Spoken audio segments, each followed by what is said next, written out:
Welcome back to Emotional Mojo. Our next guest is a man on a mission, a former NFL Super Bowl champ, coach, team owner. Tom Herter does it all. And now he's tackling the problem of many former players and current ones as well, head trauma. So he joins us now to talk about that. Welcome. Thank you. Good to be here. Yeah, we're happy to have you. This is a big deal right now. This is a big topic. Yeah. Lots of people talking about this. A lot of people.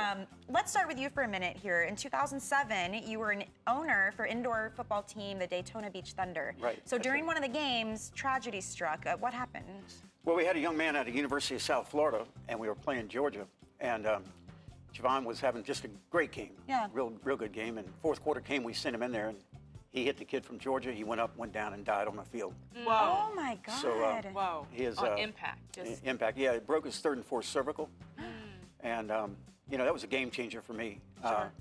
None of that was in the owner's manual.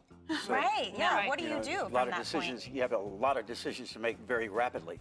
And I just remember looking at him and saying, you know, if I could ever do anything about concussions, trauma, or encephalopathy, I would do it. That word encephalopathy took me 2 months to figure that out.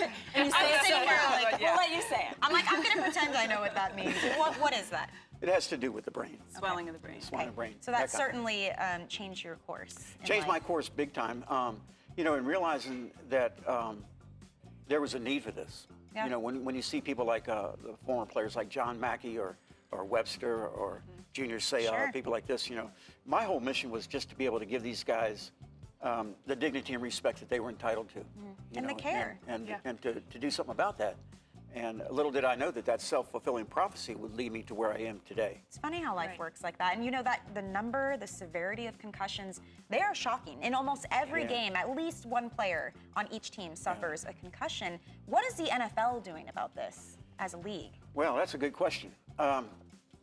The NFL itself has taken a lot of safety precautions with the game. You know, of course, the game is totally different than back when I played. You know, I always Yeah. say, you know, I played ball back when a Dead Sea was sick. So, but you know, that today they're trying to make it so you don't have that helmet-to-helmet kind of contact. Yeah.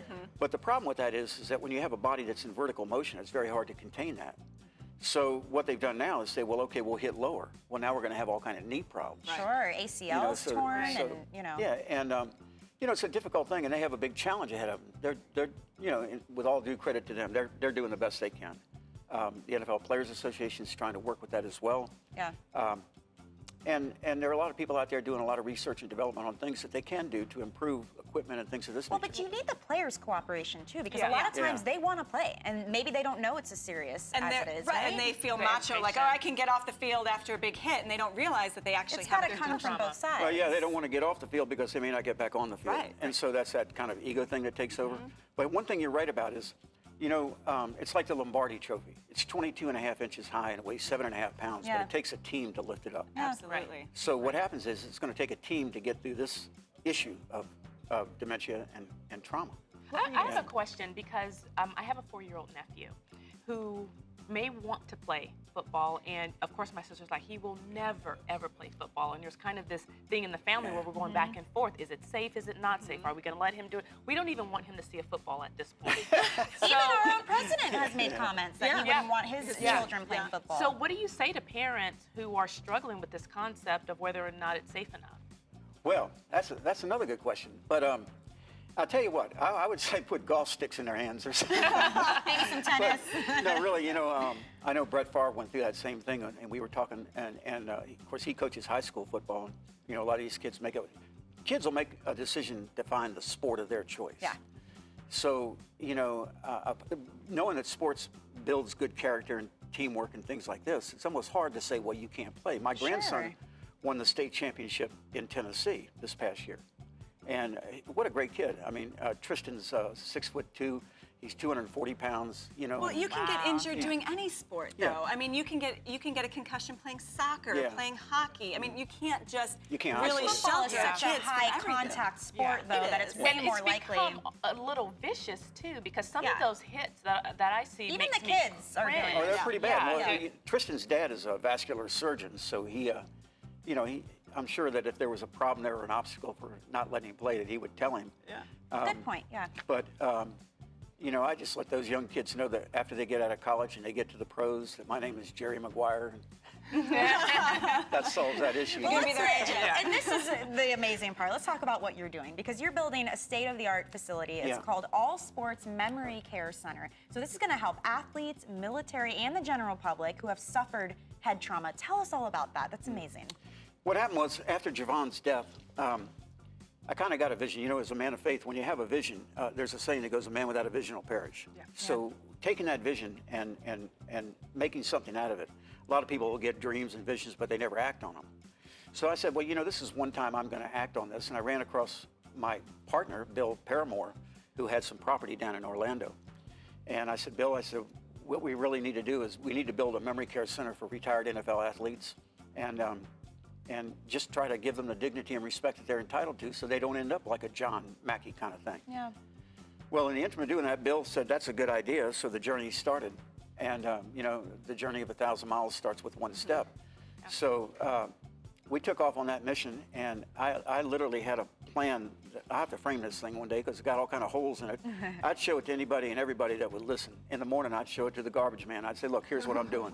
You know, confession brings possession. You just keep going. Yeah. Well, and what we say is when you have influence. So you're a man who has 2 Super Bowl rings, one for when you played, one on your finger right now for when you coached. And so you obviously have the chops to be able to say, this is important, and people will listen to you because of that. And that's what we love in this show, is people that have influence doing something good. Using it for good. Using it for the good. Yeah, you definitely got to do good to do well, you know, and that was what we did. We started off, and so it was kind of unique, because when we got down to the architect, and he said, well, tell us what's on your mind. I said, oh, my. How long do you have? Yeah. I said, good Lord, please give me something good here.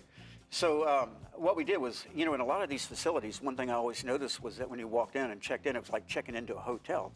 And I said, I don't want that. You know, this has got to be a family venue where the love factor plays an important role in the healing process of your loved one that's in this place. And so what I did was I said, well, okay, when you walk in, we'll make it like the GM's office where they sign their first contract. You know, a lot of sports memorabilia. Because with dementia and Alzheimer, you have to take them backwards, kind of. Yeah, you know. Sure. So after they leave that corridor, they go down like a tunnel. It's almost like going from the locker room to the field kind of tunnel, you know. And in that tunnel is like a CVC pharmacy, or, you know, different sundry shops or things like this.